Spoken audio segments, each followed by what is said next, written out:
యూఎస్లో ఉండే వాళ్ళకి ఇప్పుడు వింటర్ అనమాట. అందుకని స్ప్రింగ్ నుంచి అంటే మార్చి నుంచి ప్లాన్ చేసుకుంటే మొక్కలు అనేవన్నీ వేస్తారు. చాలామంది మార్చ్ ఫస్ట్ వీక్ నుంచి స్టార్ట్ చేస్తారు, కొంతమంది మార్చ్ సెకండ్ వీక్ నుంచి స్టార్ట్ చేస్తారు.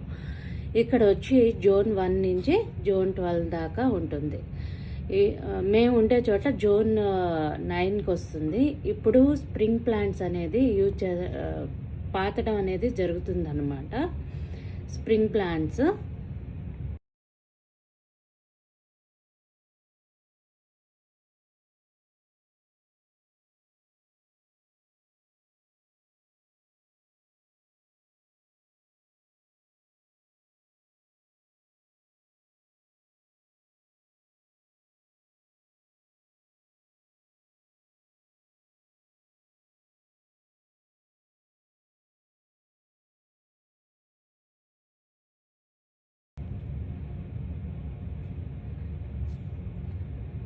ఈ స్కెడ్యూల్ని బట్టి ప్లాంటింగ్ అనేది మేము స్టార్ట్ చేస్తామన్నమాట.